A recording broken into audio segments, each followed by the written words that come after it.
Zodiac Horoscope para sa araw na ito. Pisces Horoscope para sa Martes ika-27 ng Pebrero. Kapag lumiko ka sa isang kalsada na maraming beses kang naglakbay, alam mo kung saan ito patungo. Alam mo na kung magsisimula ka sa point A, pagkatapos mong maglakbay sa karaniwang landas, aabutin mo ang point B, ngunit iyon lamang ang karanasan sa pag-navigate. Gayunman, naramdaman mo sa kahabaan ng paraan, at kung ano ang huli mong makawala sa iyong paglalakbay, ay magiging sa iyo. Habang nag-navigate ka sa pag-asa na ikaw ay nag-aalaga, mahal na Pisces, hindi ka maaaring dumaan sa iyong naranasan sa nakaraan o sa kung ano ang kinakatakutan mong mangyari. Magsimula sa landas na iyon na may paniniwala na maaari mong makamit ang gusto mo dahil kaya mo, at pagkatapos ay gagawin mo.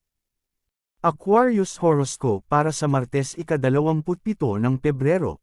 Ang isang tao sa iyong personal na buhay ay hindi sumasagot sa isang katanungan na patuloy mong tinatanong.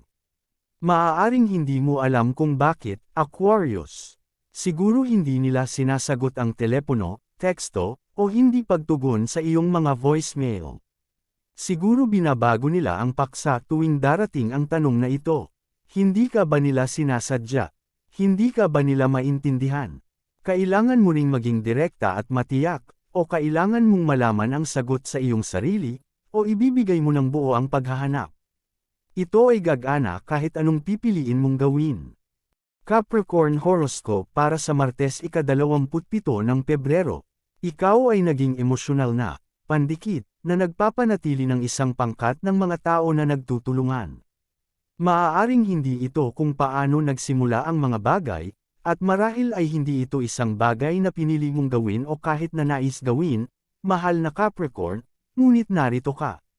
Maaari kang maglingkod bilang conduit ng komunikasyon at isang tagapamagitan para sa anumang mga salungatan. Ang mas mahihintay mong ay extricate ang iyong sarili mula sa isang sitwasyon ng ganitong uri, mas mahirap gawin ito. Hinihikayat ka na simulan ang pagpapalam sa iba na umasa sa kanilang sarili. Sagittarius Horoscope para sa Martes ika-27 ng Pebrero. Kapag naramdaman mo ang isang malakas na alon ng intuition, isang bagay na alam mo sa iyong puso ay tama, ang iyong interpretasyon nito ay maaari pa ring maimpluwensyahan at hugis ng iyong estado ng pag-iisip. Ang pakiramdam ng gut na mayroon ka ay maaaring ma-overshadowed ng mga emosyon tulad ng takot at galit, mahal na Sagittarius. Kaya kahit na naramdaman mo ang isang bagay na napakalakas, sa paraang nakikita mo ay maaaring magkaroon ng maraming gagawin sa kung ano ang nararamdaman mo sa ngayon. Malakas ang emosyon. Ang mga saloobin ay malakas din. Maaari kang makaramdam ng isang bagay ngayon na kulay ng iyong estado ng pag-iisip. Magnilay ngayon at pumunta sa isang lugar ng pagkakaisa bago mo bigyang kahulugan ang nararamdaman mo. Mabuti ang lahat. Scorpio Horoscope para sa Martes ika-27 ng Pebrero. Mayroon kang magagandang sandali ng malikhaing ningning, Scorpio.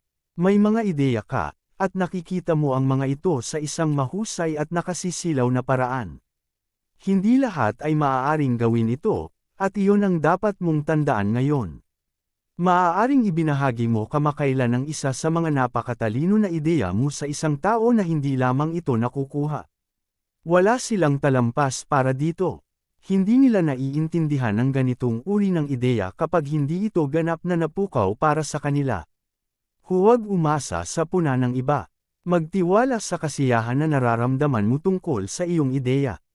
Libra Horoscope para sa Martes ika-27 ng Pebrero. Maaaring kailanganin mong gumawa ng isang pandiwang deklarasyon sa isang tao tungkol sa iyong hangarin.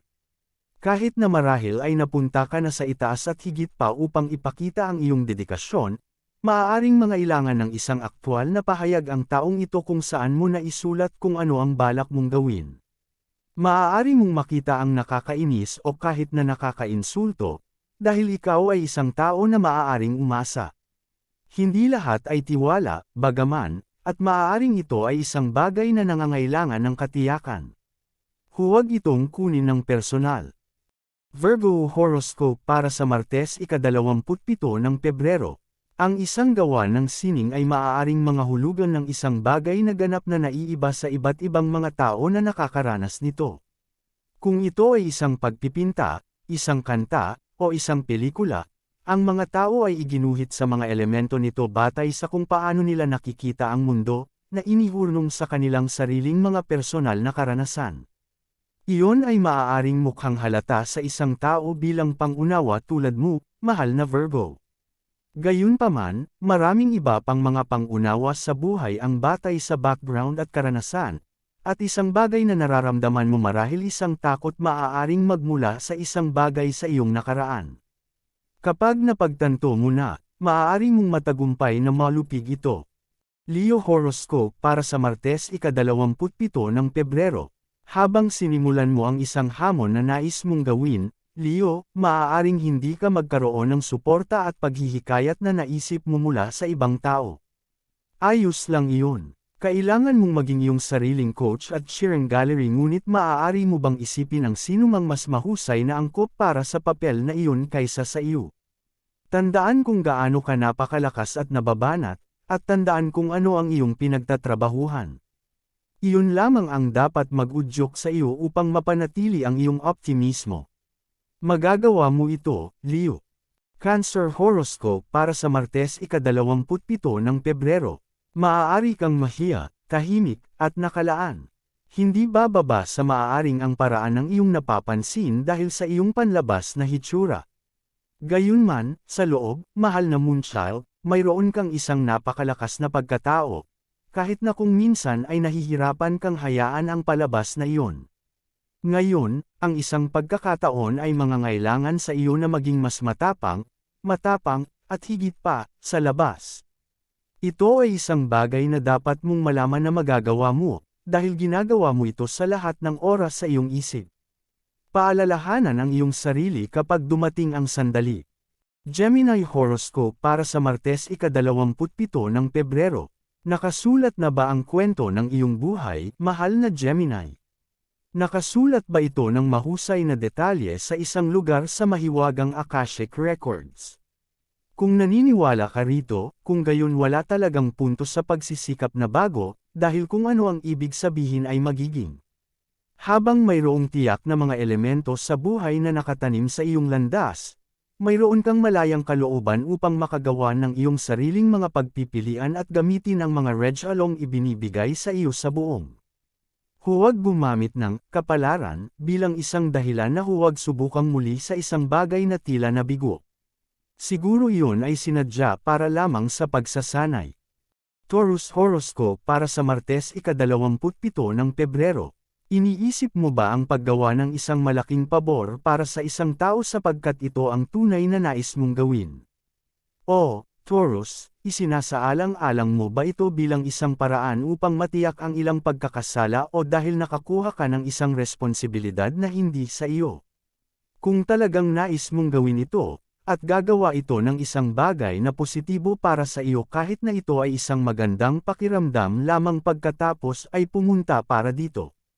Kung kinukuha mo ito sa labas ng pagkakasala o bilang isang paraan ng pagpaparusa sa iyong sarili para sa isang bagay, kailangan mong muling isaalang-alang. Gawin kung ano ang tama, hindi ang naramdaman mong pinipilit na gawin. Aries Horoscope para sa Martes ika-27 ng Pebrero. Ang isang kamangha-manghang konsepto na maaari mong galugarin ngayon ay may ilang tunay na kamangha-manghang mga posibilidad. Kapag nakakaramdam ka ng positibo, Aries, makikita mo ito ng malinaw. Gayunpaman may mga sandali din kapag pinag-uusapan mo ang iyong sarili. Maaari mong isipin, sa mga sandaling iyon, na ikaw ay lohikal lamang habang pinag-uusapan mo ang iyong sarili sa pagsubok. Dapat ba kayong magtiwala sa pagdududa na higit sa pinagkakatiwalaan mo ang iyong pagnanasa sa ideya? Hindi. Kung mayroon kang tulad ng isang madamdaming reaksyon sa iyong mga ideya, pagkatapos ay makakahanap ka ng isang paraan upang maipakita ang mga ito sa isang makatutuhanang paraan. May utang ka sa iyong sarili upang subukan.